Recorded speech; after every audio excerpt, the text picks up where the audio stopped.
Bueno, buenas tardes a todos. Muchas gracias por estar hoy aquí compartiendo este diálogo sobre Laudato Si y los Objetivos de Desarrollo Sostenible.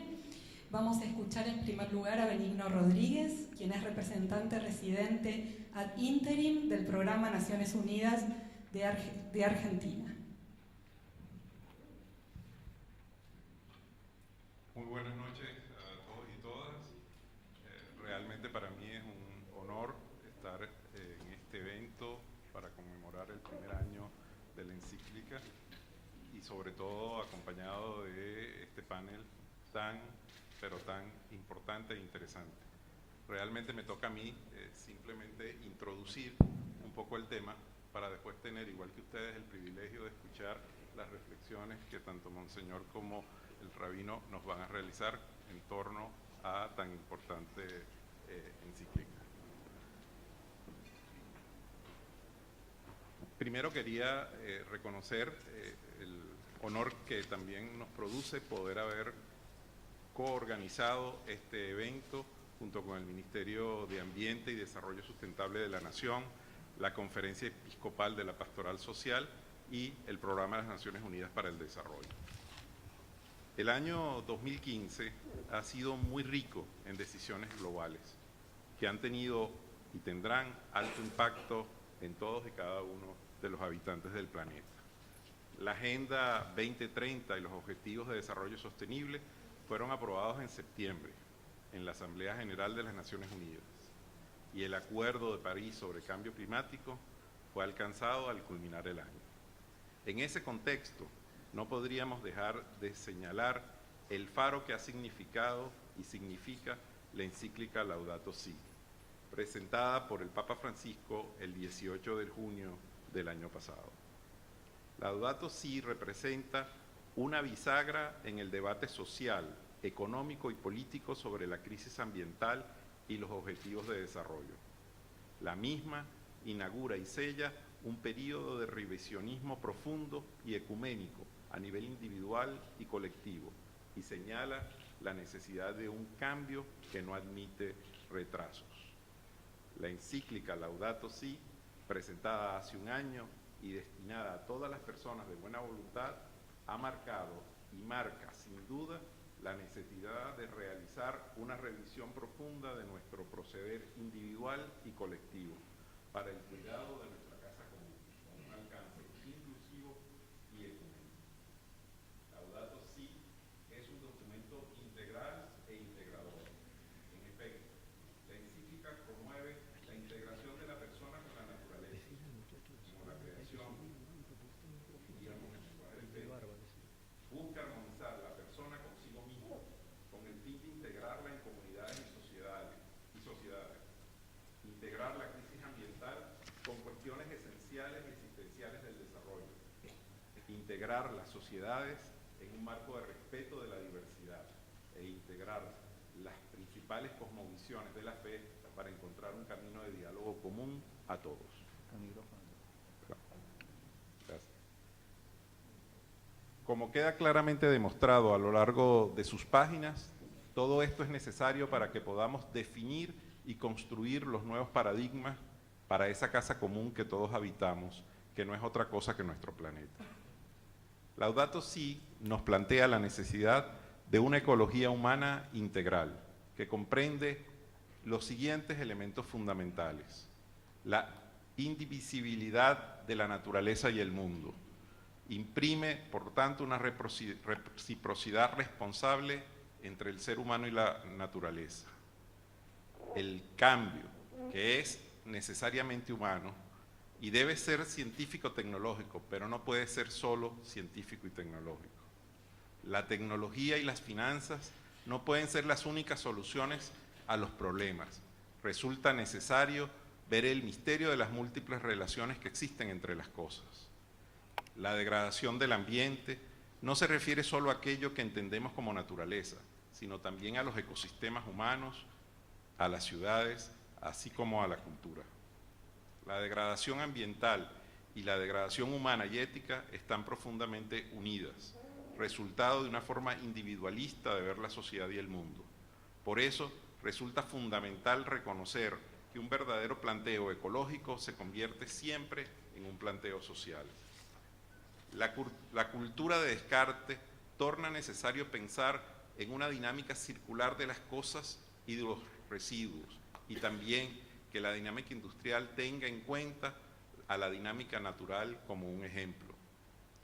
La rapidación, es decir, la intensificación de los ritmos de vida y de trabajo que tienen que ver con esta cultura digital que imprime otro ritmo a la sociedad, pero que asimismo genera más aislamiento en las relaciones. El diálogo es un factor que resulta fundamental en la búsqueda de soluciones integrales, y la educación como un aspecto sustancial en el momento de adoptar medidas concretas en pos de la sostenibilidad.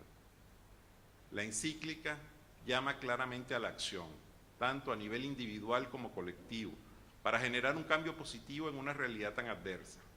Convoca a un desarrollo humano integral que, entre otros aspectos fundamentales, contemple el concepto de la sostenibilidad ambiental y social. Como decía, en 2015 sin duda existió una tendencia positiva que la inició Laudato Si, que luego se volcó en la aprobación de la Agenda 2030 de los Objetivos de Desarrollo Sostenible y sus metas en la Asamblea General en septiembre de 2015, que recuerdo tuvo la participación del Papa Francisco en la apertura de las sesiones de la Asamblea que aprobó la agenda, y que también se generó la predisposición positiva por parte de los decisores para llegar al Acuerdo de París sobre cambio climático a fines también del año pasado. Ya en este año, desde el 1 de enero, entraron en vigor oficialmente los 17 Objetivos de Desarrollo Sostenible que integran la Agenda 2030 para el Desarrollo Sostenible. Durante los próximos 15 años, los países movilizarán sus esfuerzos para alcanzar estos nuevos objetivos, que se aplican universalmente a todos los países y que buscan acabar con todas las formas de pobreza, luchar contra las desigualdades y combatir el cambio climático, asegurando no dejar a nadie atrás. Los Objetivos de Desarrollo Sostenible aprovechan el éxito de los Objetivos de Desarrollo del Milenio y tienen por objeto ir más allá para poner fin a todas las formas de pobreza y promover el desarrollo sostenible entendido desde un enfoque integrado que combina las esferas de lo económico, lo social y lo ambiental. La singularidad de los nuevos objetivos reside en que instan a actuar a todos los países, ya sean estos de ingresos bajos, medianos o altos, y que reconocen que el fin de la pobreza debe ir de la mano con las estrategias que fomentan el crecimiento económico y hacen frente a una variedad de necesidades sociales tales como la educación, la salud, la protección social y las oportunidades del empleo, al mismo tiempo que se enfrentan al cambio climático y protegen el medio ambiente. Si bien la Agenda 2030 no es jurídicamente vinculante, se espera que los gobiernos la asuman como propia y establezcan los marcos nacionales para la consecución de sus 17 objetivos. Los estados tienen la responsabilidad primordial de encaminar esfuerzos y examinar los progresos realizados en la implementación de los objetivos. Para ello será necesario recopilar datos de calidad accesibles y oportunos. Para finalizar, quería insistir en que el proceso de construcción hacia la Agenda 2030 para el Desarrollo Sostenible nos necesita articulados, y es por eso que diálogos como el que tendrá lugar hoy en día nos inspiran y nos fortalecen en la búsqueda de estos abordajes integrales y de soluciones comunes que puedan hacer realidad un desarrollo sostenible. Como decía al comienzo, me uno ahora al resto de los compañeros que asistimos para escuchar y acompañar con mucho agradecimiento las intervenciones que los dos panelistas invitados, el rabino y Monseñor, harán al respecto de la encíclica Laudato Si y de la Agenda de Desarrollo Sostenible. Muy buenas noches. Muchas gracias, Benigno Rodríguez, representante ad interim de PNUD Argentina.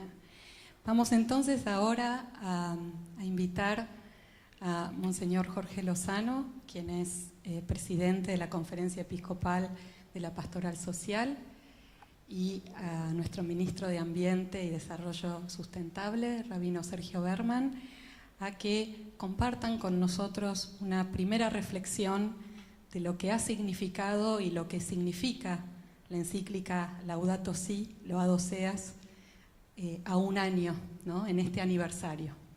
Buenas noches. Yo dos elementos quisiera, como a modo de introducción, destacar. Uno, el camino realizado para llegar a la encíclica. El cardenal Bergoglio fue elegido papa, sucesor del apóstol Pedro, el 13 de marzo del 2013. Y él decidió ponerse Francisco como nombre. Ya ahí empezó a tener un gesto acerca de su preocupación por el ambiente. Cuando le preguntaron el porqué de elegir este nombre, uno de los motivos tenía que ver, inspirado en San Francisco de Asís, por lo que es su cercanía y amistad con la naturaleza en general. Allá por el mes de mayo de ese año, mayo-junio, dio en alguna de las entrevistas que tuvo, expresó su deseo de escribir una encíclica sobre la cuestión ambiental, que presentó 2 años después. ¿Qué pasó entre ese primer anuncio y el día en que fue presentado la encíclica? Un proceso participativo.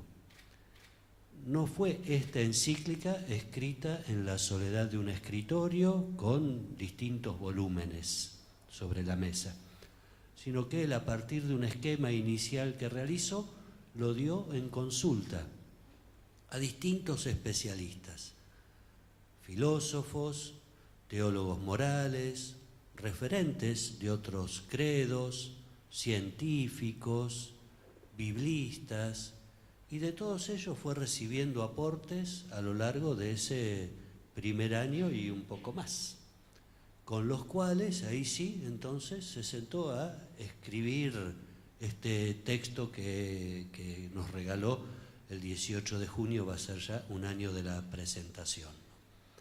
Me parece que este estilo de confección de lo que para los católicos es magisterio del Papa, y que para buena parte de la humanidad ha sido un incentivo en la búsqueda del bien común, del servicio a los pobres y el cuidado del ambiente, tiene que ver con este estilo de haber compartido con la comunidad humana una problemática que es de la comunidad humana. No es de una confesión religiosa en particular, sino que en esto compartimos, creyentes o no creyentes, una preocupación común, ¿no? Entonces, esto me parecía que era bueno destacarlo en cuanto al modo en que se llega a escribir un libro de casi 200 páginas, ¿no? Después, otro elemento que quisiera destacar, que me parece también, y esto a mí me ha venido bien como hombre de fe, ¿no? Y entre nosotros hay hombres y mujeres de fe, otros que no comparten alguna confesión religiosa, pero Francisco se ocupa de recoger también las diversas tradiciones religiosas, particularmente, y habla de vez en cuando de lo que es la tradición judeo-cristiana, para mostrar cómo tenemos una raíz en común, ¿no? Y va a decir en uno de los números que para nuestras tradiciones religiosas decir creación es más que decir naturaleza, porque es hablar de un proyecto del amor de Dios sobre cada criatura, donde cada uno de nosotros, seres humanos, y cada una de las criaturas que existen en el planeta también son parte de ese proyecto del amor de Dios. Y por eso va a decir que toda pérdida de biodiversidad es como una especie de mutilación en el plan del amor de Dios. No es una cuestión técnica, sino una cuestión que tiene que ver con el planeta como casa común de la humanidad. Y aquí voy al subtítulo que tiene la encíclica. Ustedes saben que se llama Laudato Si, que es el modo en que empieza el Cántico de las Criaturas de San Francisco de Asís, en el cual el Papa se inspira. Pero además, como subtítulo, dice sobre el cuidado de la casa común. Si hablamos de una casa, hablamos de una familia. Entonces, si hay una casa común es porque hay una familia en común. Y esto también es una manera importante de presentarnos los vínculos entre las naciones y aún dentro de cada nación. Si decimos que somos una familia, entonces tenemos que decir enseguida que todos tenemos derechos a gozar de la casa que es común a todos. Y esto que Francisco lo dice, el Papa, apoyado en su creencia religiosa, es algo que está recogido también en algunos instrumentos internacionales. Menciono simplemente la Declaración Universal de los Derechos Humanos, un instrumento jurídico, público, político entre las naciones, donde en su preámbulo también establece que el fundamento de los derechos humanos es que somos una misma familia humana. Y en el artículo primero va a decir que el fundamento también de estos derechos es que estamos llamados a vivir en fraternidad, ¿no? Entonces no es solo una cuestión religiosa, podríamos decir, propia de cada culto, sino que es algo que estamos llamados a desplegar en la humanidad entera. Si tenemos una casa y somos una familia, todos debemos respetarnos en nuestros mismos derechos y en nuestra dignidad común. Así que bueno, dejo para la otra instancia algún comentario más sobre los contenidos de la encíclica. Gracias.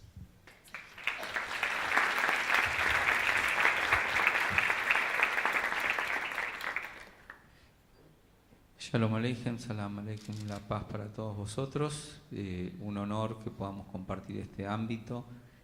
Para mí, digamos, la casa también común del doble ministerio, pero fundamentalmente el honor de que podamos tener a Jorge aquí con nosotros por el hecho de que las circunstancias, los roles y funciones no cambian las esencias de recorridos largos en el tiempo que pueden darnos, ¿no?, la posibilidad de algunos frutos.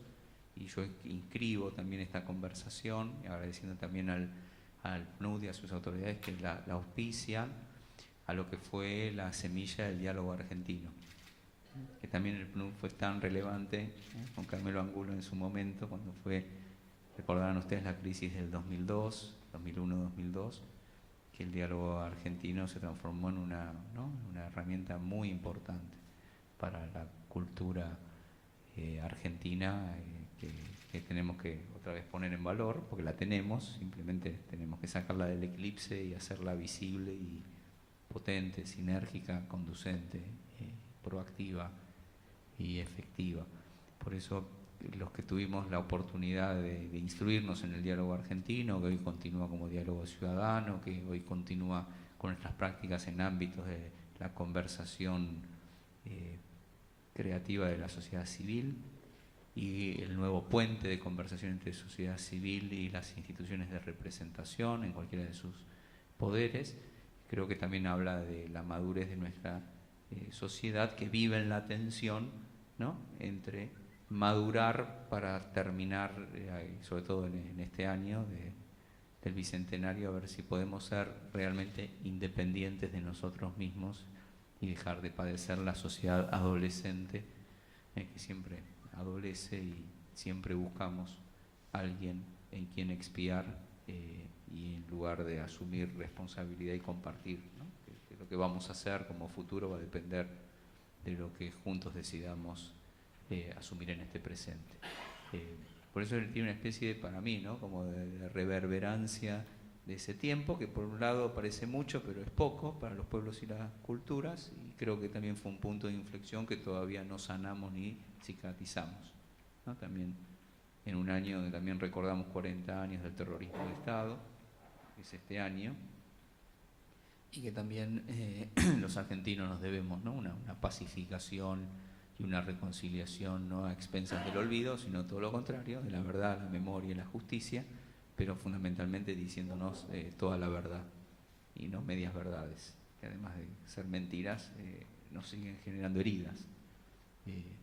Y hago un poquito este pequeño círculo de remembranza por el hecho de que yo en lo particular, tanto a la institución, al PNUD, y a Jorge en particular, también para mí es fruto de ese diálogo de todos esos años.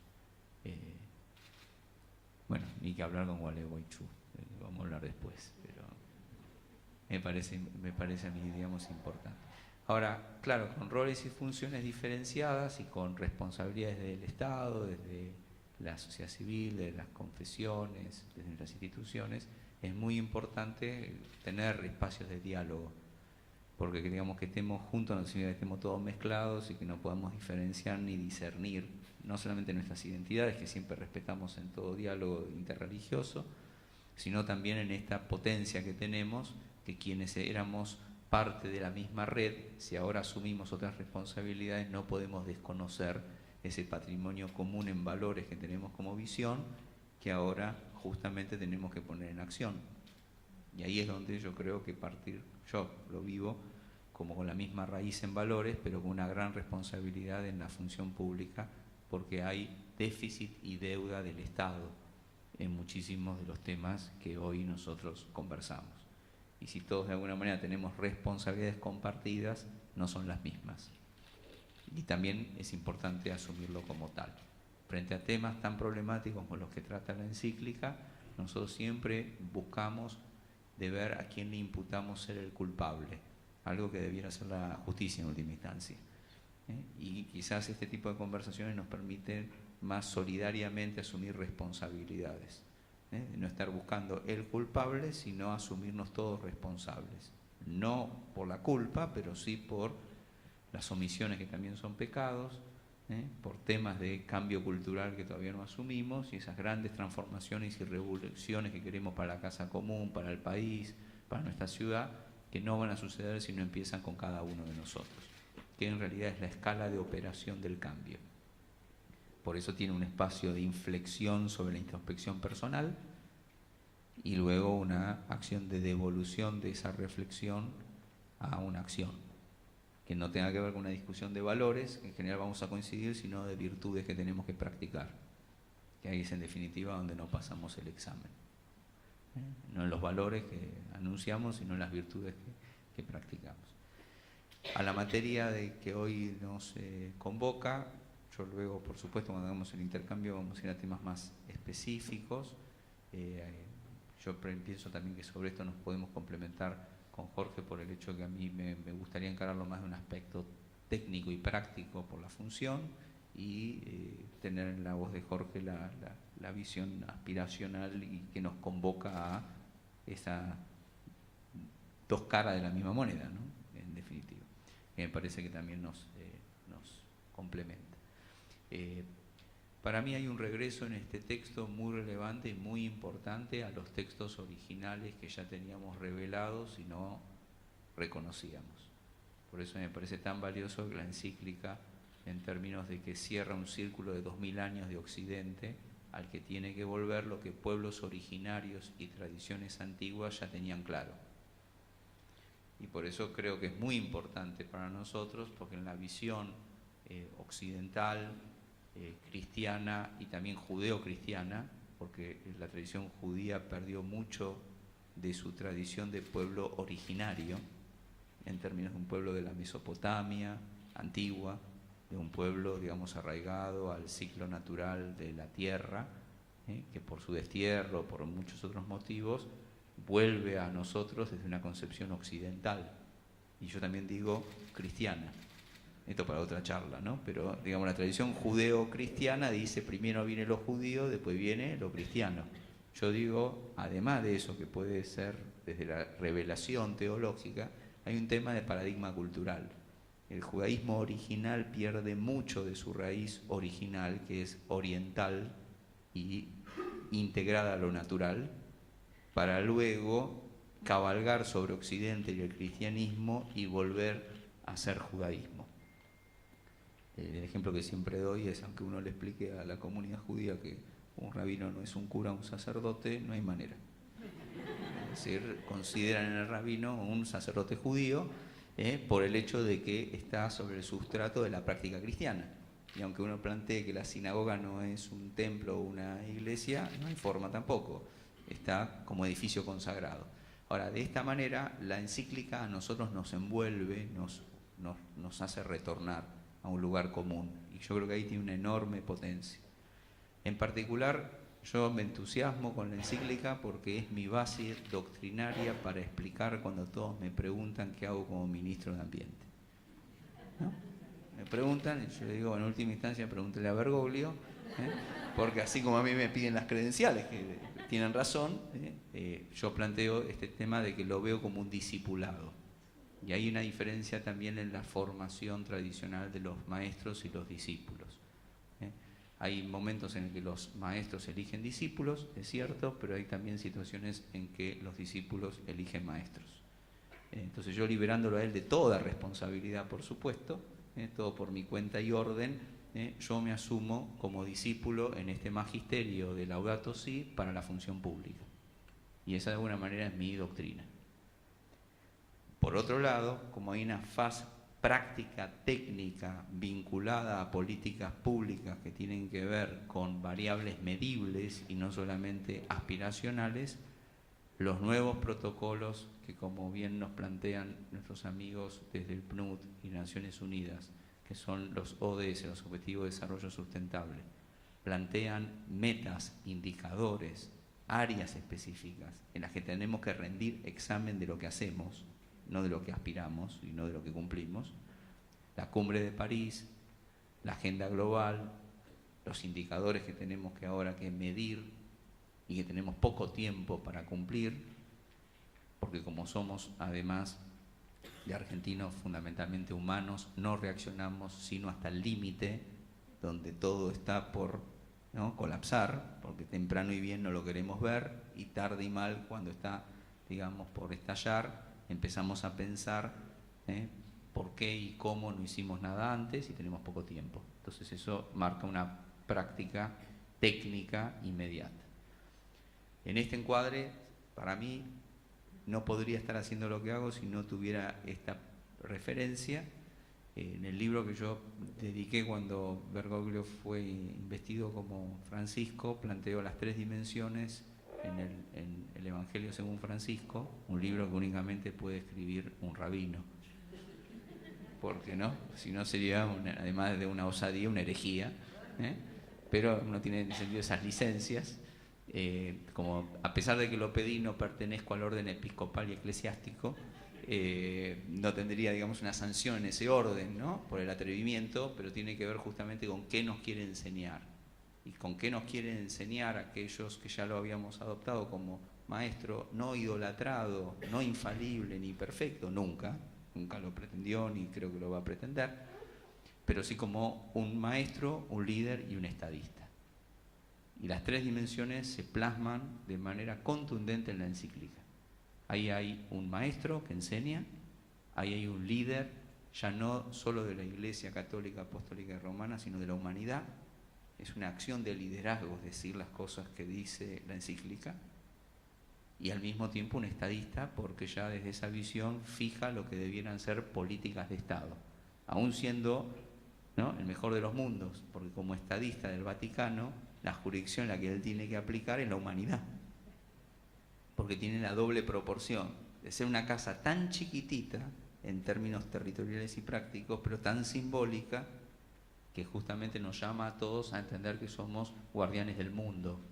Cuando hablamos de la casa común, y como decía Jorge, también somos una familia, una sola familia, hijos todos del mismo padre, por lo tanto, hermanos. En lo particular, yo vuelvo a las instituciones originales.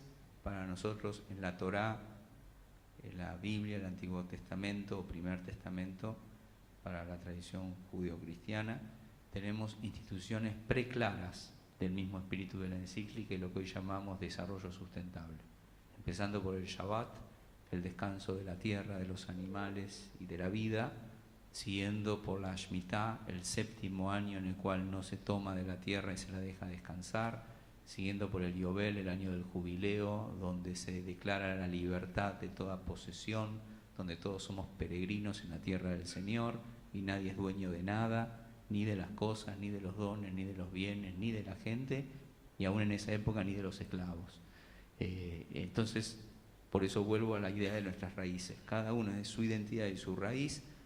Creo que el mundo puede evolucionar doblemente, paradojalmente. a estadios de degradación donde corremos riesgo, ya no diría la subsistencia, sino qué calidad de vida tendríamos si seguimos así. Porque no hay que ponerse tampoco tan apocalíptico, ¿no? No es que se va a terminar la vida, pero la calidad de vida como seguimos va a ser otra. Y los que más van a padecer son los que menos tienen. Entonces, sobre esa alerta hay una calidad de vida a reflexionar, pero también con la calidad de vida tiene que ver con que nosotros somos guardianes no solamente de la casa, sino de nuestros hermanos. Y volvemos a la primera pregunta que Dios le hizo a Abel, preguntando por Caín, y bueno, ahora hay que contestar. Y lo que nosotros tenemos que hacer es contestar, porque dice el versículo que la sangre de tu hermano clama desde la tierra. Y este es un clamor desde la tierra y tenemos que evitar justamente que nos cueste sangre, que es la vida y la dignidad de las personas.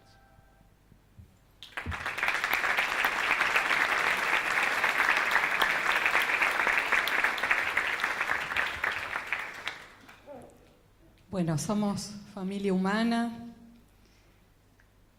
que bregamos para que ese clamor, esa sangre de la tierra se escuche, y justamente la encíclica nos llama a actuar, vincula íntimamente lo social y lo ambiental, y nos llama a actuar en primer lugar frente a las desigualdades, frente a la pobreza. Y bueno, justamente ese es el primer objetivo de desarrollo sostenible, el enfrentar la pobreza, un problema tan acuciante y que claramente es difícil de entender en una casa común, en una familia humana que debería presentar una relación armónica, ¿no?, con los otros y con el planeta. Entonces, ¿cuál sería para ustedes la reflexión, las consideraciones, las recomendaciones para poder escuchar esta necesidad de enfrentar la pobreza en tanto individuos, porque hay un proceso individual al que somos llamados, pero también en cuanto a sociedades, instituciones, y poder hacer que las transformaciones necesarias puedan concluirse, que no sean transformaciones de las llamadas inconclusas, ¿no?, que queden en el medio o que solamente signifiquen un parche en el corto lapso. El Papa, en uno de los párrafos de la encíclica, que me permito leer solo unos renglones, está bien, dice: hoy no podemos dejar de reconocer que un verdadero planteo ecológico se convierte siempre en un planteo social, que debe integrar la justicia en las discusiones sobre el ambiente, para escuchar tanto el clamor de la tierra como el clamor de los pobres. Sergio hacía referencia recién a ese texto del libro del Génesis, ¿no?, de Caín y Abel. Bueno, Francisco vuelve a insistir en esto, ¿no? Tenemos que escuchar tanto el clamor de la tierra como el clamor de los pobres. Y él nos insiste en que no hay dos crisis distintas, una ambiental y otra social, sino una misma y compleja crisis socioambiental. Entonces, la solución también debe ser socioambiental. Si miramos solo lo social desvinculado de lo ambiental, o lo ambiental meramente como una cuestión técnica, sin tener en cuenta la dimensión social que tiene, no acabamos de darle la verdadera dimensión que tiene la problemática. Y decía Francisco también la cuestión vinculada a la justicia dentro de lo que hace a la cuestión ambiental. Y acá de nuevo lo refiero respecto de lo que es la casa común, y algo que también en nuestras tradiciones religiosas y en otras más tiene que ver con lo que llamamos técnicamente el destino universal de los bienes, o la casa común, que es común para toda la humanidad. Entonces, mientras haya parte de la humanidad que acapara y parte de la humanidad que vive en la pobreza, seguiremos sosteniendo un sistema que es injusto en su raíz, ¿no? Y pongo solamente un ejemplo. Hoy el 20% de la humanidad acapara o utiliza, si quieren, el 80% de los recursos energéticos disponibles en el planeta. Esto es un absurdo, ¿no? Imaginemos qué es lo que esto implica, si quieren, con un ejemplo gráfico, ¿no?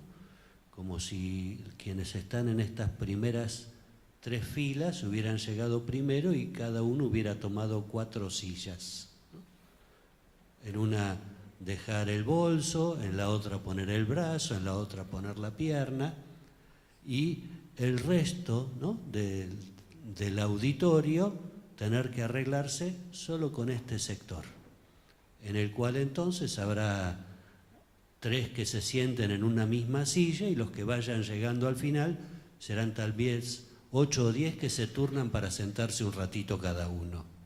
Bueno, eso es lo que sucede con los recursos energéticos hoy en el mundo.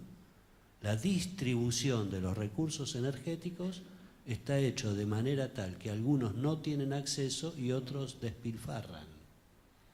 Cuando Francisco nos habla del despilfarro de los alimentos, del despilfarro de energía, nos está hablando de un sistema injusto en la manera de pensar la distribución de los recursos energéticos, ¿no? Y esto que es injusto y que entonces es causa de pobreza, el Papa lo refiere no solo respecto del presente, sino que habla también de la justicia intergeneracional. ¿Y esto qué significa? Que quienes vengan dentro de 5, 20, 50 o 200 años tienen el mismo derecho que nosotros al aire puro, al agua potable, al suelo fértil. No es que este tiempo de la humanidad tiene que agotar los recursos que hay, suponiendo que dentro de 50 años se acaba la historia. Si vivimos en una casa común, lo es en herencia con las generaciones que vinieron y en vistas también a las generaciones que nos sucederán. Sin duda que habrá situaciones distintas en torno a lo tecnológico, en torno al modo de vida, dentro de varias décadas. Sin embargo, en cuanto a los derechos, somos todos iguales. No podemos pensar ilusoriamente que esta generación del siglo XXI tiene más derecho que la generación del siglo XIX o que la generación del siglo XXII, ¿no? Y en este sentido, entonces, centrando de nuevo en lo que hace a la pobreza, no solo tenemos que pensar en los pobres de hoy, sino también en la justicia para con las próximas generaciones, buscando que haya justicia y equidad, justicia y solidaridad, para que de verdad se puedan encarar soluciones estables de atención a la superación de la pobreza. Sin mejorar las situaciones de injusticia e inequidad que existen hoy en el mundo, pensar que se va a poder reducir la pobreza es apenas una ilusión, ¿no?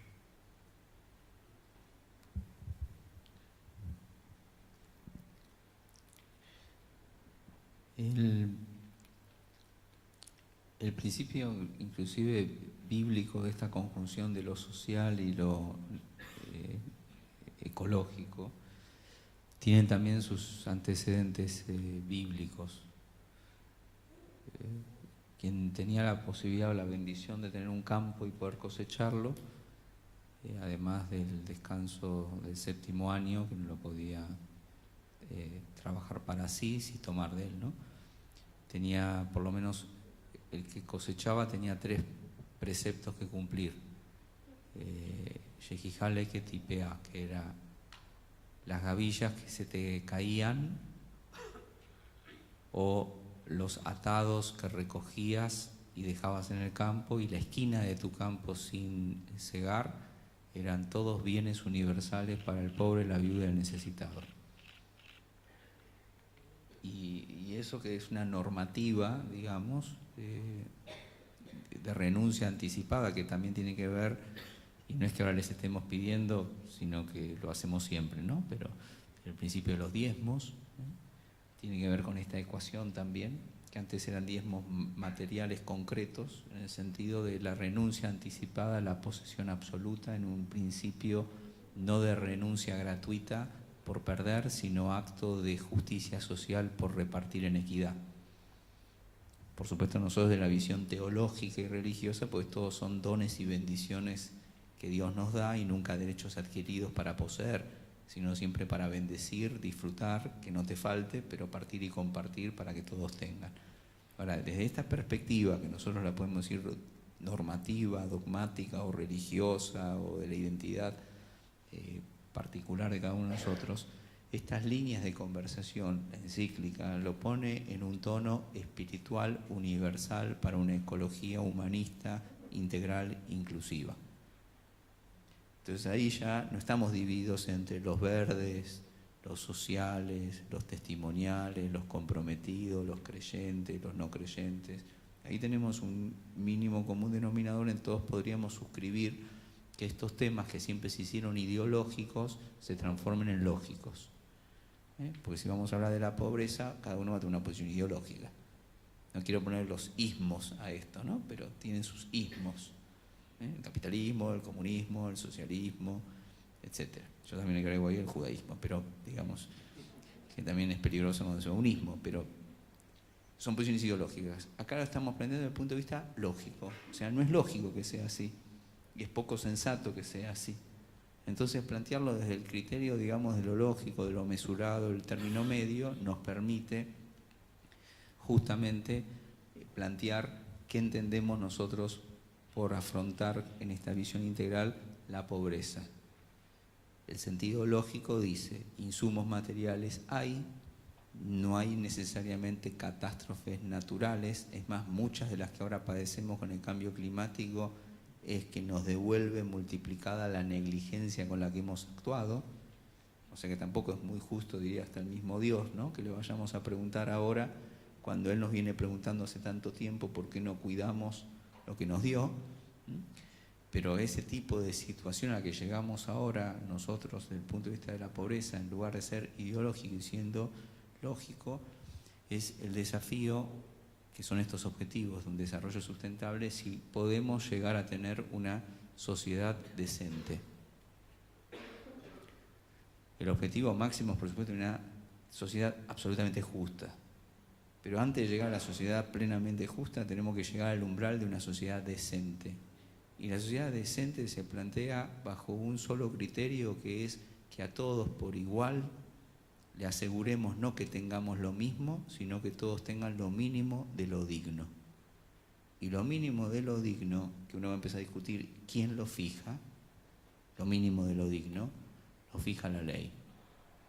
Por eso es tan importante que planteando estos temas de la justicia, de la pobreza, del ambiente, quien degrada el ambiente degrada al humano, porque en los ambientes más degradados, lo que más degradado está es la calidad de vida de la gente, que no tiene otra opción que padecer esa degradación. Pero si la sociedad decente la planteamos con este mínimo umbral, ahí, en lugar de volver a posiciones ideológicas y ir a posiciones lógicas y normativas, toda nuestra agenda, inclusive los 17 objetivos que se plantean, denuncian en su indicador conflictos de intereses. O sea, hablar de cualquiera de estos temas, hay conflictos de intereses. El coraje y el valor para mí de la encíclica es no omitirlos ni evitarlos, sino afrontarlos. Por eso también la encíclica fue tan criticada, porque en lugar de hacer la parábola o la elipse, va de frente. No es retórica homilética, es con la cita homilética ir de frente a afrontar temas que quisimos no agarrar, o no tomar, o no decir. Y llega el tiempo en el cual los tenemos que asumir. Y estos temas que estamos acá conversando, vinculados a estos umbrales, es que ante el conflicto de intereses, todos para defender su interés van a tener una razón. El tema es cómo nosotros anteponemos a cualquier interés el bien común. Y la manera de velar por el bien común no es la subjetividad de las partes, mucho menos debe ser la fuerza con con la que confrontan las partes, sino que tiene que ser el imperio de la ley, que vela por el bien común. Y eso asegura justamente que ese mínimo umbral lo establezca una visión, para nosotros fundante, desde el don de Dios, pero para un Estado laico o secular, para una nación, lo establece lo que prescribe la Constitución. Y ahí yo hago un paralelo normativo para mí. Yo veo Laudato Si desde lo inspiracional y veo el artículo 41 de la Constitución de la Nación, que dice que todo lo que tiene que ver con ambiente se refiere a derechos humanos. Es más, en mi gestión y nuestro trabajo como equipo, que me excede a mí mismo, sino todo nuestro equipo de trabajo, venimos todos estos meses trabajando, aunque tenemos aval, pero insistiendo, porque todavía no nos atienden lo suficiente, para que la política del Ministerio de Ambiente y Desarrollo Sustentable se la entienda como una política de derechos humanos. Y si está planteada como política de derechos humanos, está inscripta en este artículo que es el 41, que es uno de los artículos para mí más nobles que tiene la Constitución, porque es de los pocos que tiene en el mismo artículo los dos verbos. Te da derechos, ¿sí?, y te fija una obligación, porque dice que justamente que para todo habitante es un derecho tener acceso a un ambiente sano y equilibrado para poder desarrollar nuestras actividades productivas, pero que tenemos el deber de preservarlo para que futuras generaciones tengan el mismo derecho que nosotros tenemos. Y en ese círculo virtuoso, mientras sucede eso, no se puede dejar de cumplir con la idea de la decencia. Y la decencia es indigno, es indecente una sociedad que tiene a sus hijos descartados, olvidados, sin pan, sin techo, sin agua potable, sin cloaca. O sea que es una situación no de la sociedad justa, sino de una sociedad decente. Y esa decencia la plantean estos equilibrios. En esta línea, ¿es suficiente el imperio de la ley? Es decir, está claro que el enfoque de derechos es necesario para incluir a los postergados, para incluir a los grupos más vulnerables, para incluirnos a todos. Pero, ¿qué otros aspectos ustedes identifican y consideran en vinculación a la situación de desigualdad que vivimos y en especial a las formas de producción y consumo, ¿no? En cuanto a las formas de producción y consumo, Francisco señala que vivimos con un mito, ¿no? El mito de la posibilidad del desarrollo permanente a infinito. Y lo plantea justamente cuando habla de la enseñanza de la palabra de Dios, como para vincular también con las tentaciones idolátricas que ha habido a lo largo de los siglos, y lo que hace al mito de lo que él lo llama como el mito moderno del progreso material sin límites, ¿no? Él lo califica así. Y lo podemos graficar de esta manera, ¿no? Siglo XVIII, XIX, cualquiera de los habitantes de nuestro continente que vivían cerca de un bosque necesitaban leña, y el hombre de la familia con el hacha en el hombro iba, entraba al bosque, sacaba la leña que necesitaba, la utilizaba para cocinar, calentarse en la cueva o lo que sea, y el bosque solo se recomponía. Iba a pescar con su red, con su caña, con su arpón, tomaba los peces que necesitaba para consumir, sacaba también algunos para vender o para intercambiar, y los peces solos se reponían. Bueno, este estilo lo mantenemos como mentalidad casi mítica, pero al bosque no le entramos con hacha, sino con topadora. Ese bosque no se repone solo. A pescar vamos con dinamita y con buques que los atraen con radar. Esos peces no se recomponen solos. Estamos llegando, ¿no?, con un pensamiento mítico del siglo XIX, pero con tecnologías del siglo XXI, soñando también en que la naturaleza en algún momento se va a recomponer sola. Bueno, este es un mito. Entonces, lo que tenemos que hacer para tener una producción responsable es producir de acuerdo a los ciclos naturales en que son posibles las reproducciones concretas de las especies. La pérdida de biodiversidad tiene que ver con eso. El agotamiento de algunas especies en nuestro mar argentino tiene que ver con eso, y no solo con la pesca indiscriminada de la Argentina, sino también con la pesca ilegal de países de otros continentes que vienen también con buques factoría y que están muchas veces entrando y saliendo de lo que es nuestra plataforma marítima. Y lo mismo podemos decir de nuestros ríos, lo mismo podemos decir de nuestros bosques, lo mismo podemos decir de tantas otras situaciones en las cuales estamos avanzando sobre el planeta más allá de lo que el planeta puede darnos. Y esto no solo lo del mito, perdón, no solo lo refiere el Papa Francisco. En un reportaje que le han hecho en Buenos Aires hace unos años a Joseph Stiglitz, Premio Nobel de Economía, él, señalando esto, decía que si tuviéramos otro planeta Tierra al lado, podemos insistir en este estilo de producción. Total, si sale mal, nos mudamos al planeta de al lado. Dice él, pero no tenemos esta alternativa. Y si, como afirma el 99,9% de la comunidad científica, estamos en un estilo irracional, tenemos entonces que cambiar nuestros estilos de producción. Y esto no es algo, insisto, que señale el Papa como maestro en la fe, sino que él lo recoge también de la comunidad científica. Y podemos mencionar a algunos más. Stefano Samagni, un economista italiano, que es asesor de Benedicto XVI y que también ha aportado en esta encíclica. También Amartya Sen, otro premio Nobel de Economía.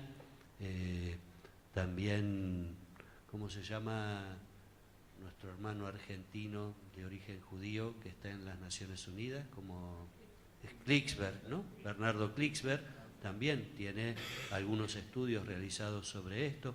Digamos, son realmente situaciones irracionales que estamos teniendo como estilo de producción, ¿no? Así que en esto lo que tenemos que hacer es volver a colocar al ser humano como centro de la economía y al cuidado del ambiente como una norma, también como una especie de regla de oro a mantener. La rentabilidad a toda costa no es una ley que pueda llevarnos a tener un buen futuro. Ya no tenemos un buen presente con esa ley, ¿no? Así que bueno, después sí creo que hay otra pregunta que puede dar para profundizar un poquito en esto, pero en cuanto a los estilos de producción me parece que esto es clave, ¿no? Entender hasta dónde da el planeta y no pasar esos límites, porque lo pagan más caro los pobres y lo pagarán más caro todavía las próximas generaciones.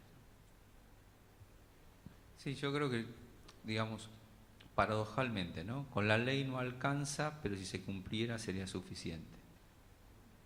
Porque nosotros tenemos un gap entre la ley establecida y la cultura por la cual nos acostumbramos a que no cumplir con la ley es un dato de la realidad. Entonces tratamos de apelar a alguna otra cosa para que lo resuelva. Entonces yo diría, un primer estadio es, necesitamos que se cumpla con la ley. Porque muchísimos de los problemas que tenemos socioambientales hoy, antes de cambiar, ahora hablamos de esto, ¿no? Es cambiar los sistemas productivos, hay muchas cosas para hacer, pero lo primero que podríamos hacer es cumplir con la ley, y con cumplir con la ley ya por lo menos bajaríamos del stock un montón de inconvenientes y padecimientos, lo que no quita, eso sí, que hace falta un cambio de paradigma. Entonces, las dos cosas al mismo tiempo, sostener la ley y cumplirla, y empezar a mutar, porque esto es más una mutación que que un cambio, como mutar por evolución a un cambio de paradigma que tiene una gran ventaja. No solo tenemos que empezar, pero no lo vamos a ver. Porque el inicio de estos cambios socioculturales llevan tiempos de cocción mucho más largos que nuestros ciclos vitales. ¿Por qué? Porque son como revoluciones por evolución, son saltos como cuánticos. ¿En qué sentido? Y ahí voy a qué más, además de la ley, necesitamos. Necesitamos cambios de hábitos que vienen por cambios culturales que se basan no en tener solo buenas ideas y ser responsables, sino en tener modelos ejemplares. Como se trata de valores, por el tema de cambio de hábitos y cambio de prácticas, si no hay modelos ejemplares, no hay posibilidad de que eso suceda. Uno lo puede escribir, lo puede predicar, lo puede anunciar, pero si nosotros no vamos hacia prácticas ejemplares, no hay manera de tomarlo. ¿Cuál es la buena noticia? Que los niños y los jóvenes, nuestros hijos, son en este sentido mucho más sabios que nosotros en términos de ya haber incorporado estas ideas vinculado a reciclar la basura, a no malgastar el agua o determinadas cosas que uno dice, bueno, es una moda, etcétera. No, es una conciencia que por suerte ellos empiezan a anunciar, y el desafío que tenemos nosotros es escucharlos, cosa que no hacemos con la sabiduría de los niños. Los queremos rápidamente reclutar y domesticar, en definitiva arruinar, para decirles un poco lo que vos planteás: esto es ilimitado, no hay problema, lo vamos a reponer, alguien lo va a pagar. Y eso justamente creo que va a ser importante, cambio de paradigma por cambio cultural. El pequeño gesto que uno hace desde lo ejemplar no es algo indiferente al cambio, es algo sustancial, porque es un cambio de muchos que se hace de a uno. Entonces, esto funciona exactamente igual que aquellas cosas que uno hace desde la fe. Uno lo hace con la certeza y la garantía que va a suceder, pero es una posición existencial. Uno se para en el mundo con esa fe de que puede hacer algo para cuidar el mundo. Pero también hay un tema muy importante que es práctico, que es que hasta que la conciencia, el cambio cultural, la inspiración nos ayude, es muy importante, además de cumplir con la ley, que haya premios y castigos. Porque cuando hay valores, hace falta normas y límites que se sostengan. Y eso también es muy importante, para lo cual, además de las leyes que ya tenemos, que no todas se cumplen, hay que pensar en otras nuevas que nos ayuden a migrar en el cambio de paradigma un poquito más rápido de lo que nos sale naturalmente. Esto es muy importante porque dentro de poco tiempo nada va a ser rentable si no va a ser sustentable. Y eso va a tener que ver con un cambio de este paradigma donde la misma economía perversa que descarta, que destruye, etcétera, es a la misma economía a la que vamos a tener que pedirle que haga las rectificaciones. ¿Por qué va a tener que hacer las rectificaciones? Porque empieza el mundo a pegar de alguna manera a la vuelta, no de conciencia, sino por límite de que se agotan determinadas cosas, en los cuales no se van a poder hacer las cosas como las hacemos hoy. Le doy un pequeño ejemplo. Todo lo que nosotros celebramos de cambio climático, protocolos, acuerdos, indicadores, índices, es un inicio de un cambio global que va a tener que ver un efecto en la economía. Porque después va a tener que ver con barreras arancelarias, va a tener que ver con lo que sí se va a poder y lo que no se va a poder hacer, va a tener que ver con los créditos, va a tener que ver con el acceso a los productos.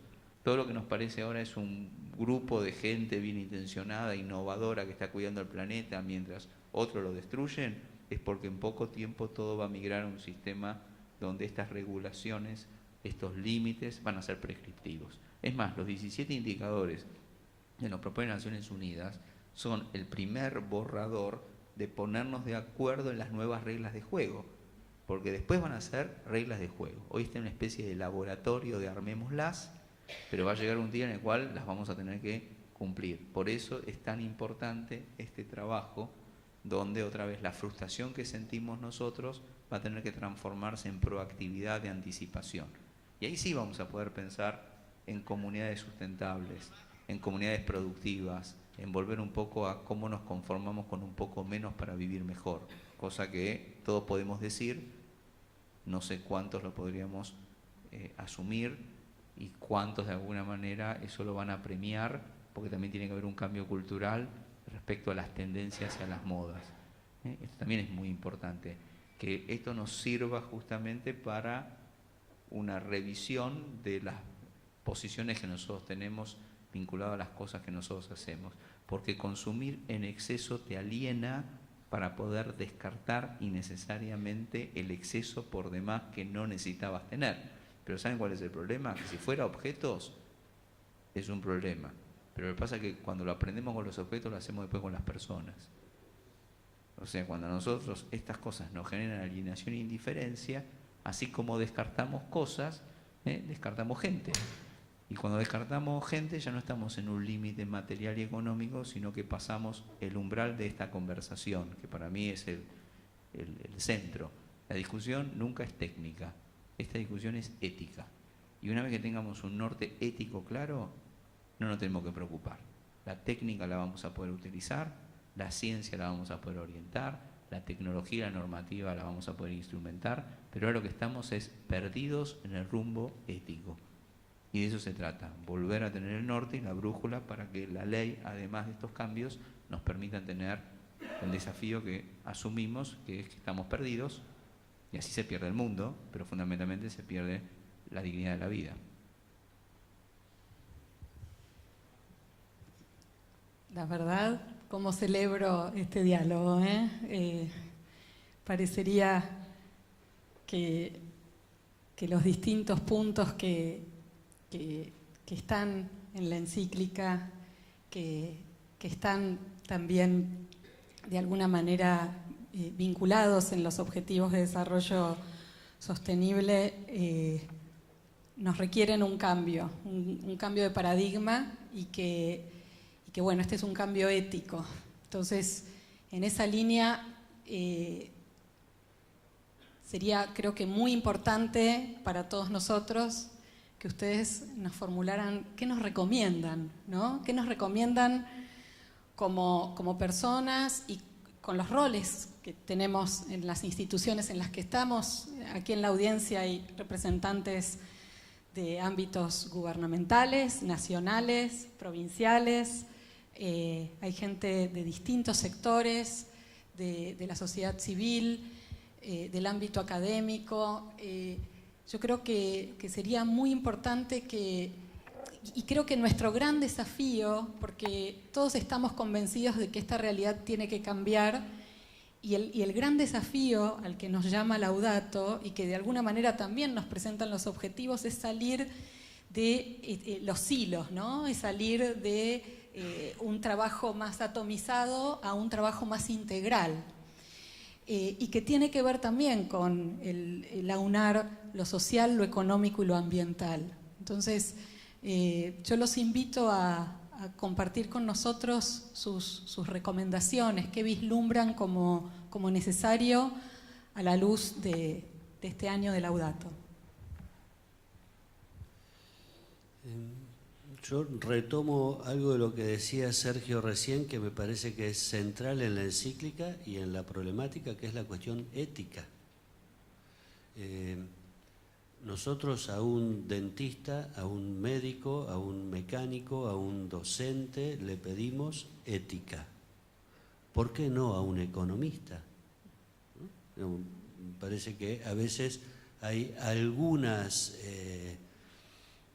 tareas dentro de la vida social que se sacuden muy pronto los límites éticos, ¿no? Y la ética debe imperar sobre todos, no solo sobre la cuestión personal de que cada uno que tenga un trabajo cumpla con sus horarios, o del buen trato, o de manejar y conducir de acuerdo a las normas de tránsito, o todo lo que tiene que ver en las normas de convivencia, sino también la ética tiene que estar imperando sobre la economía y sobre la política, ¿no?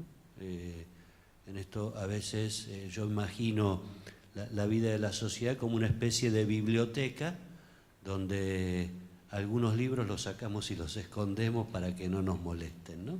Y sobre todo sacamos los libros de ética. Me parece que esto es realmente importante.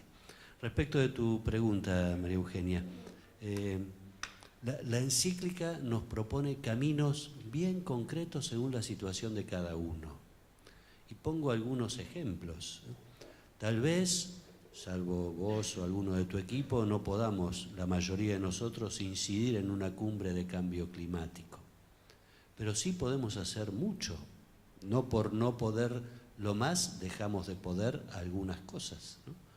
En la familia, por ejemplo, el Papa se queja mucho, no solo en la encíclica, sino en otros documentos también, de lo que es la cultura del desperdicio y cómo se tiran alimentos. El 30% de los alimentos se desperdician en el mundo. Entonces, una cosa sencilla, ver cómo cocinamos en casa. Si hacemos comida de más, si hacemos comida suficiente, digamos, lo que tiene que ver con algo vos mencionabas, Sergio, de lo suficiente para poder vivir mejor, ¿no? Bueno, ver cómo tratamos eso, cómo hacemos el tratamiento de los residuos, más allá de las normas que haya en cada ciudad o en cada pueblo, en muchos hay recicladores urbanos. Entonces, tratar de separar la basura para que aquellos que se dedican al trabajo del reciclado tengan más facilitado su tarea. Yo a veces veo en algunos barrios cómo está todo junto y algunos, para poder rescatar algo de papel o de cartón, rompen todo, ¿no? Bueno, eso lo podemos facilitar desde conductas que cada uno de nosotros tenga en su propia casa. Algo cerca, en el propio municipio o en el propio barrio, es cómo se hace el tratamiento de la basura, y eso lo tenemos que reclamar a las autoridades locales. No hace falta que lo determine una cumbre en París o en Marruecos. Eso depende del modo en que nosotros asumamos nuestra responsabilidad ciudadana, exigiendo a quienes están en la conducción política de nuestros municipios que traten adecuadamente la basura, que haya un tratamiento adecuado de los efluentes cloacales, que haya un cuidado en la limpieza del ambiente. Tenemos muchas cosas que hacer en lo cercano. Claro que para esto hay que dejar de lado la comodidad del sillón y el control remoto en la mano, ¿no?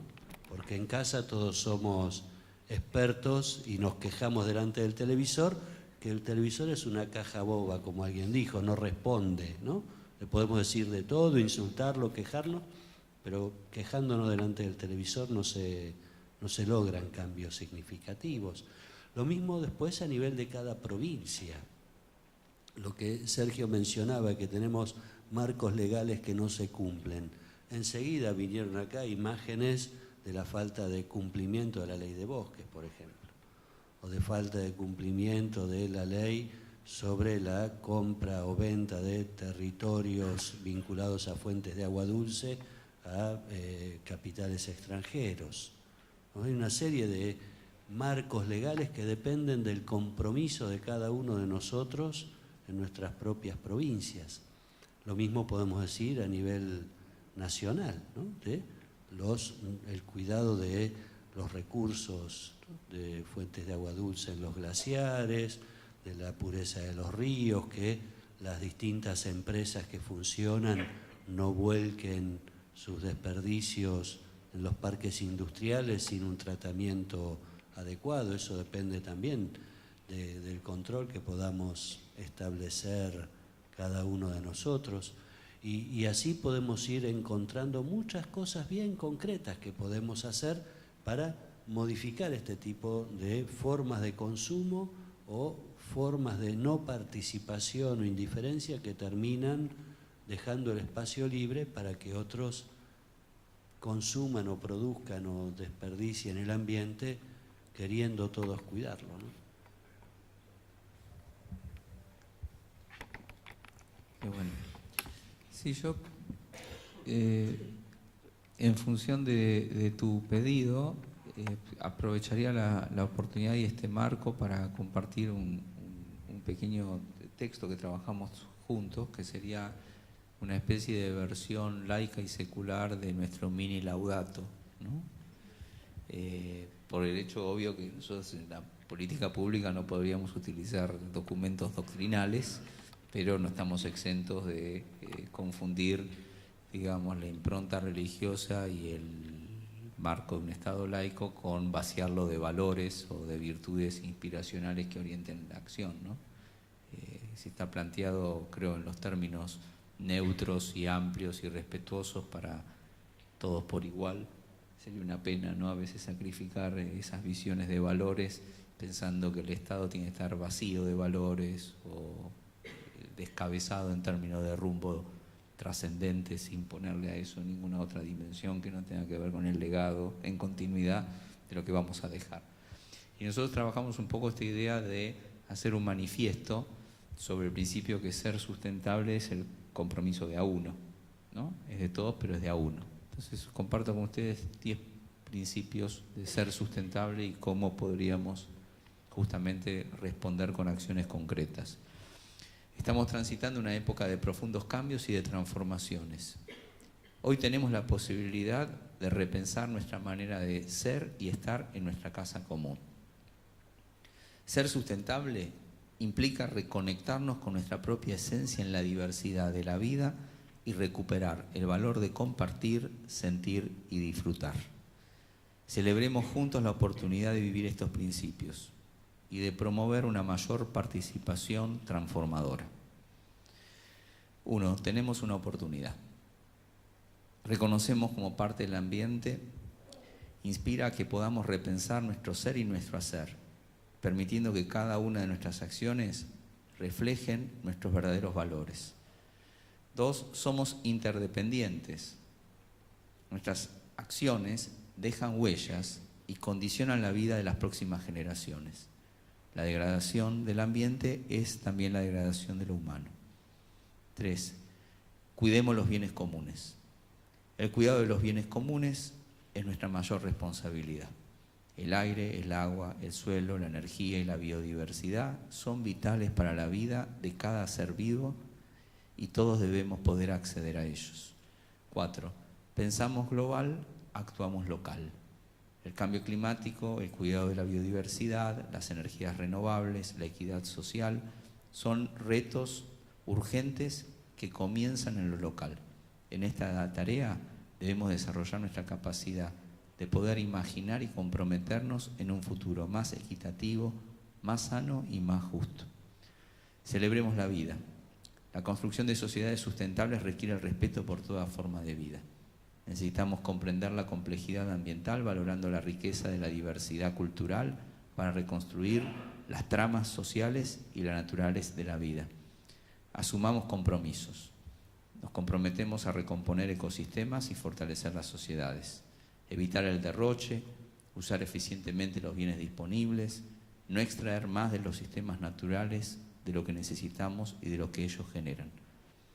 Crecemos juntos. Desarrollarnos implica mejorar la calidad de vida y cuidar los bienes comunes. El desarrollo es sustentable si nos incluye a todos. Construimos redes participativas.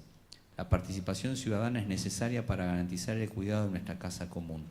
Cuando trabajamos juntos, potenciamos nuestras habilidades y alcanzamos nuestras metas. Somos parte de la solución.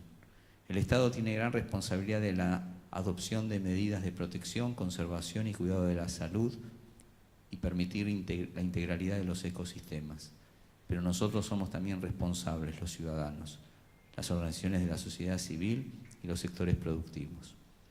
Por último, habitamos la casa común, tenemos la oportunidad de inspirarnos e inspirar a otros con quienes compartimos nuestra casa común para construir otro futuro posible. De alguna forma, esa idea que tenemos de salir a anunciar, ¿no?, este evangelio de Laudato Si en términos universales para que cada uno suscriba un manifiesto y un compromiso. Y de hecho lo que creemos es que tiene que haber una acción de todos nosotros muchísimo más, ¿no?, activa, protagónica y multiplicadora para salir a buscar a todos aquellos que todavía permanecen indiferentes a que también hagan su diferencia y que no nos dé lo mismo, ¿no? Porque uno de los problemas más acuciantes no es que no vemos, sino que decidimos cerrar los ojos y eso depende de nosotros. Y los ojos que tenemos que abrir no son solamente los físicos, que está revelado y es manifiesto, tanto la grandeza de la naturaleza como la miseria con la que la degradamos, sino los ojos del alma, que es para ver con nuestros ojos ciegos a tantos que necesitan y esperan.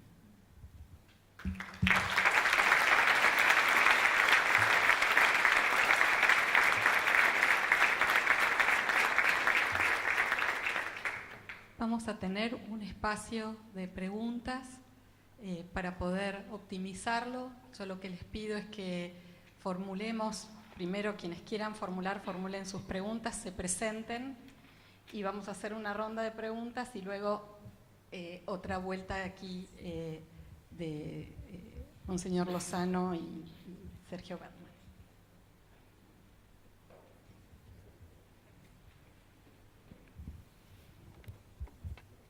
¿Qué tal? Buenas noches. Les agradezco por sus palabras. Mi nombre es Pedro Medey, soy profesor de filosofía. Quería hacerle una pregunta al rabino, que va a parecer filosófica, pero no lo es. Quería preguntarle cómo entiende la relación entre la libertad y la necesidad de cuidar el medio ambiente y a los que más lo necesitan. Digo que no es tan filosófica porque creo que tiene que ver directamente con la función que usted está cumpliendo hoy, en el sentido, usted lo mencionó en su exposición cuando explicaba esto del campo, de ese pedazo que queda y que es universal, ¿no? O sea, me parece que hay responsables de esta situación medioambiental que estamos viviendo y muchas veces hay que tomar decisiones para limitar las posibilidades de esas personas, ¿no? que están actuando. Entonces quería preguntarle cómo entendía en ese caso la función del Estado y cuál es su parecer en torno a temáticas medioambientales de nuestro país, como es por ejemplo la minería a cielo abierto o la utilización de agroquímicos en los campos. Muchas gracias. ¿Continuamos con las preguntas? Sí. Aquí.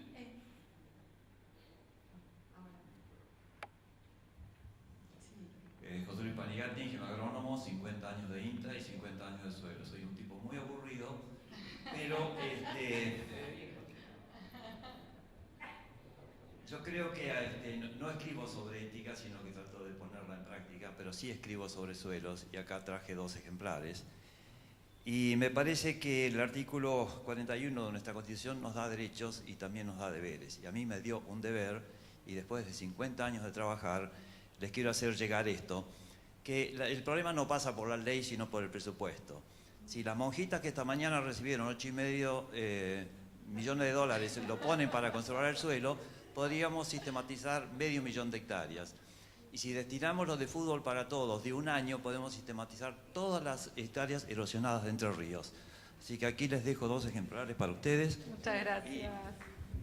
Muchas gracias. A ustedes les hago llegar después otro. Continuamos. Aquí, Mali Serrano. Después aquí. Allá y aquí.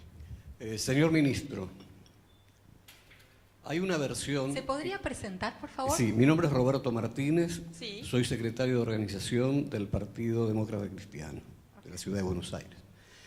Señor ministro, hay una versión que habla que China tendría una base en las costas uruguayas para construir barcos pesqueros, mantener la flota pesquera que ya está, y que esto permitiría indudablemente una especie, entre comillas, de soberanía china en nuestras aguas aledañas. Y como último, ustedes recordarán que la Argentina tuvo que hundir un barco chino y había 2 naves más. Esas naves escaparon y la Armada de Malasia pudo detener a una. Es decir, que internacionalmente el tema tomó fuerza. A esa información, ¿ustedes ya la disponen sobre esa posibilidad? Perdón, ¿cuál sería su pregunta? La pregunta es si hay información ya fehaciente, esta viene de Estados Unidos, de que China montaría una base naval pesquera en Uruguay con libertad absoluta de movimiento. Es una inversión inicial de $200 millones. Muchas gracias. Sí, allí hay una mano levantada y aquí también.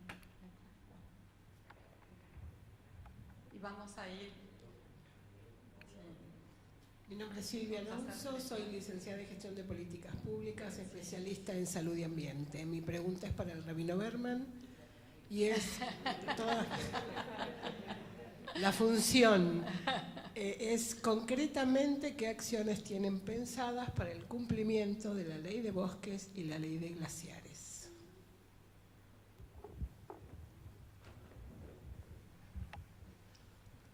Sí, buenas noches. Mi nombre es Juan Fernández, de la Unión Industrial de Campana. Sí. La inquietud es, creo que hay un marco legal muy importante en la legislación ambiental y creo que el gran déficit es que empiece a haber legislación relacionada a la sustentabilidad para poder cambiar. Ese es el puente que creo que hay que hacer. O sea, hay que cumplir la legislación ambiental, pero hay que darle un rango a la legislación de la sustentabilidad. Ese creo que es el puente. A ver si Muchas gracias. se comparte. Muchas gracias, Juan. Tenemos aquí una mano levantada desde hace tiempo de Mali Serrano. Vamos a recoger 3 preguntas más y les pido que cerremos, ¿sí? Porque si no, no vamos a tener tiempo después para poder culminar. Sí. Buenas noches a todos, soy Mali Serrano, ingeniera especialista en Ingeniería Sanitaria y Ambiental, ministra de Planificación, Ambiente e Innovación de la provincia del Chaco. Agradecidísima por habernos permitido escucharlos. Y la pregunta es para los dos, para que Monseñor también nos conteste. Hizo mención a un tema que tiene que ver con la tenencia de la tierra, que es algo que nos interesa particularmente porque creemos que la mayoría de las problemáticas ambientales tienen que ver justamente con en manos de quién está la tierra. Entonces era esa la vinculación que le pedíamos entre tierra y ambiente, que nos contara un poquito más. Muchas gracias. Tenemos allí y cerramos. Sí. Hola, buenas tardes. Soy Federico López, soy abogado y quería hacer una pregunta en general para ver cómo sienten ambos que las provincias y los municipios fueron incluyendo estos principios, los ODS, y si son receptivos a un diálogo, al consenso, más allá de lo que se propone del Gobierno Nacional, si realmente sienten que se está abriendo esta nueva etapa que comenzó con el Laudato Si y que creemos que cambió realmente el paradigma y bueno, para ver si sintieron lo mismo en este último tiempo. Gracias, Federico. Allí la señora y Daniel y cerramos. Sí, yo soy Alcira Perlini, licenciada en Ciencias Políticas y Relaciones Internacionales. Soy especialista en cambio climático. Creo que nos surge, según el documento final de Río +20 y además el documento ahora de la COP21, nos surge el tema de llegar a tiempo para salvar el planeta, porque si no llegamos a tiempo puede degradarse de tal manera que no podemos salir adelante. Entonces, somos 7.000 millones de habitantes, un poco más, 7.200. Tenemos que llegar a todos para que todos cuidemos el planeta. Entonces, mi pregunta es no solamente en la Argentina, sino también en todo el mundo, cómo hacer. Y creo que le pido que se expidan sobre la educación, porque creo que a través de la educación el ser humano va a poder revertir la degradación que está haciendo en la Tierra. Muchísimas gracias, Graciela. Daniel.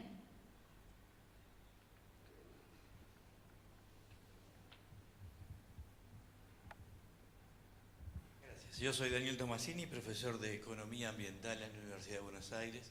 No voy a defender a los economistas, pues soy ingeniero agrónomo, pero no voy a hablar de suelos tampoco. El punto al panel, y le agradezco tantas cosas reveladoras, pero creo que estamos entrando en una contradicción en el tema de pobreza y ambiente, porque al mismo tiempo que vemos las restricciones ambientales al crecimiento, también estamos planteando que la solución a la pobreza es generar más trabajo, generar más inversiones y más consumo.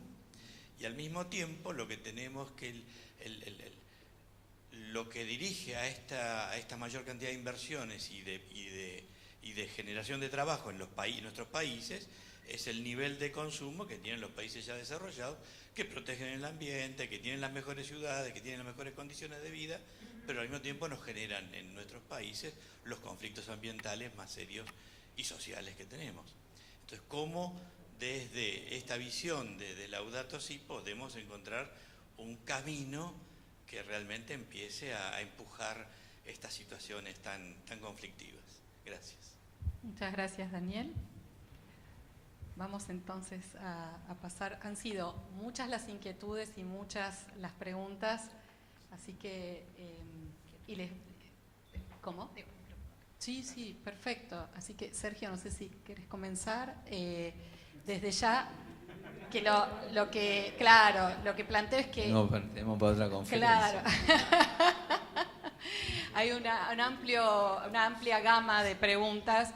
Yo lo que les anticipo, y esto ni lo hemos conversado antes, es que tanto de parte de Sergio como de Jorge, que son absolutamente abiertos y accesibles, yo lo que les pido es si pueden abordar sus respuestas desde el tema que hoy nos convoca, que es Laudato y su vinculación con los ODS, y que ya va a haber otras oportunidades para compartir especificidades vinculadas a glaciares, bosques y demás, más allá de que puedan tomarlo como ejemplo. Ningún problema. Sí. Es más, yo propongo que el PNUD organice con regularidad estos ámbitos. Con todo gusto. Y tomar estas agendas como para ir teniendo, no porque tengamos que estar Jorge y yo permanentemente, pero me parece que sería muy bueno. Nosotros ofrecemos la casa común.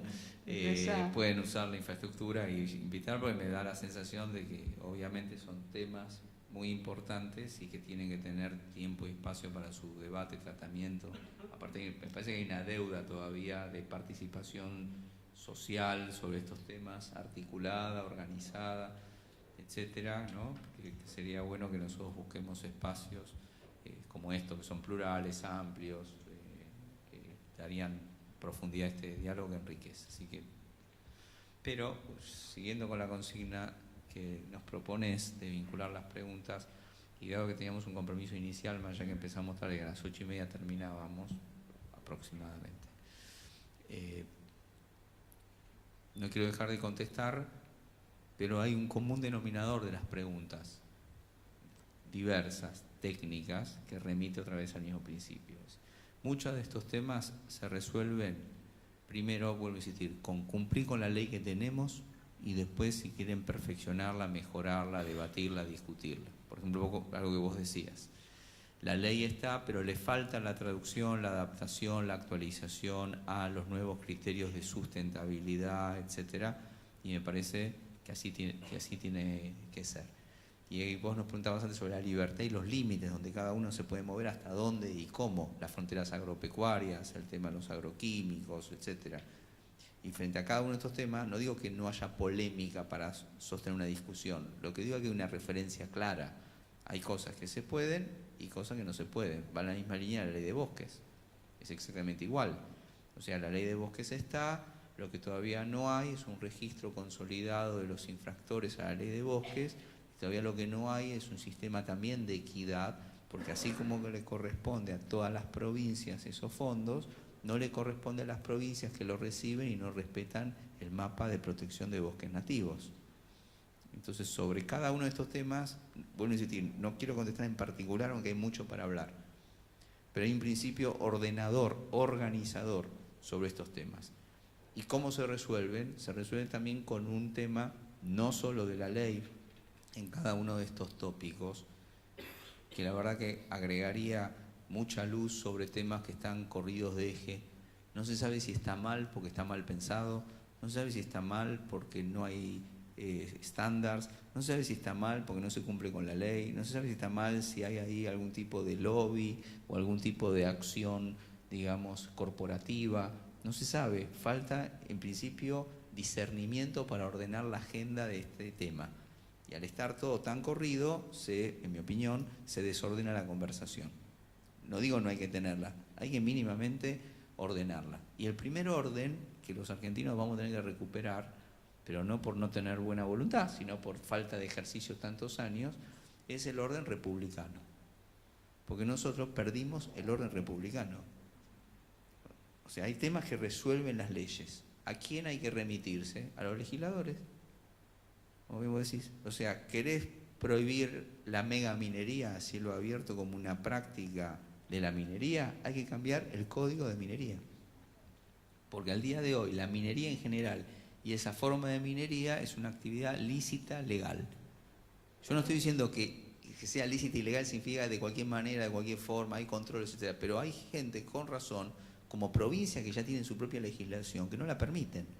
Entonces, si es una ley local, si es una ley provincial o es una ley nacional, no es una discusión con el Ejecutivo, es una discusión con el Legislativo. Lo que pasa es que uno, digamos, no ve a los legisladores como interlocutores para arreglar estos temas. Los ve a los legisladores en otro mundo, de otras cosas, trabajando para los partidos y para la política. En realidad, trabajan para la gente. Si es una agenda provincial, hay que hablar con los senadores. Si es una agenda que queremos cambiarle, hay que hablar con los diputados. Pero si es en mi ciudad, hay que hablar con los concejales. Y si es en mi provincia, con los diputados provinciales, etc. Y otro tema importante, la ley. Hay un poder independiente que es la justicia. Si nosotros tuviéramos al fiscal y al juez que actúa inmediatamente cuando alguien está deforestando o cuando algún emprendimiento derrama efluentes de cualquier tenor, y ahí no hace falta ni una ley, ni hace falta hablar con el Ejecutivo. Hace falta que de oficio actúe un fiscal y un juez, y esa empresa, y esa actividad, y ese infractor reciba todo el peso que tiene que recibir por la ley. Porque el que contamina tiene que pagar, porque el que no cumple con la ley tiene que pagar, y tiene de alguna manera empezar a ver un límite. En una sociedad anómica como la nuestra, en una especie de convicción que no decimos a viva voz, pero todos ratificamos, que la ley está para no cumplirla, y que en definitiva nadie termina pagando infringirla. Hay un dato que ya no pasa por ambiente y desarrollo sustentable, pasa porque no hay bien y mal en términos de las prácticas cívicas, de las actividades públicas, productivas, etc. Es como que da lo mismo, y se termina resolviendo en ámbitos deliberativos o confrontativos. Es como que hasta hay programas de televisión donde vamos a los debates, que es una distorsión de la práctica de las instituciones. O sea, esto no hay que debatirlo ni periodísticamente ni mediáticamente, esto hay que debatirlo institucionalmente. Y si nosotros tenemos ideas, si tenemos propuestas, si tenemos conversaciones con los referentes que tenemos que tenerla, yo te diría que cualquiera de estos temas de agenda sería muy bueno hacerle un monitor social de cómo avanzan en la discusión, en términos de también asumir los responsables. Y los responsables de este país somos todos en diferentes grados y medidas. Y este gobierno tiene que devolverle a la República el contrapeso de los poderes que perdimos. Nosotros estamos mal acostumbrados a pensar que el país empieza y termina en decisiones ejecutivas. Y esto también es un cambio cultural que todos tenemos que tomar, y contesto tu pregunta que no está orientada solo a la ley, y que es, nosotros tenemos plena sensibilidad que tenemos que volver a una agenda regional, latinoamericana y propia. Haber decidido volver al mundo no es someternos a los estándares y a los intereses de otros. Es tener la conversación donde la tenés que tener. Si estás aislado, si estás recortado, si no estás vinculado, si no estás conversando, no vas a poder cambiar ninguna posición porque igual te terminan llevando puesto. ¿Por qué? Porque también nos gusta el doble estándar. Que nos digan cosas que después no son. O sea, que nos digan que estás en contra de la megaminería y que hayas negociado con la empresa, ¿sí?, que le vas a cobrar retenciones, cosa que no se puede hacer por ley, y que tenés de alguna manera controles que suspendiste porque acordaste con la empresa que se controlan a sí mismos. Mientras estás a los gritos diciendo que de ninguna manera vas a permitirnos. Bueno, esas cosas ya está, ya las hicimos, ya pasaron, y los argentinos aprendimos que de esa manera no arreglamos nada. Y no es un tema político y partidario. Para mí es un tema cultural. Porque así nos está pasando con otros temas, ¿sí? Preferimos que nos mientan, no que nos digan la verdad. Porque cuando nos dicen la verdad hay que asumirla, eso es costoso, es difícil, y de alguna manera tratamos de evadirla. Lo que no quita que a la hora de sincerarnos, el costo del sinceramiento lo tengan que padecer y sufrir los que menos tienen. Eso tampoco es justo. Entonces, los equilibrios ponderados, vuelve al artículo 41. Dice un ambiente sano y equilibrado. Y antes de hablar del ambiente tenemos que hablar de la sociedad. Nosotros somos una sociedad que todavía no se sanó y que es bastante desequilibrada.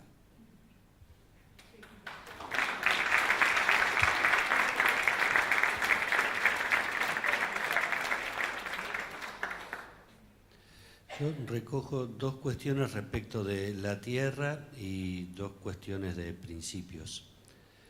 Respecto de la tierra, En nuestro país, en las últimas 3 décadas o un poco más, y esto para no identificar a una gestión de gobierno, ¿no?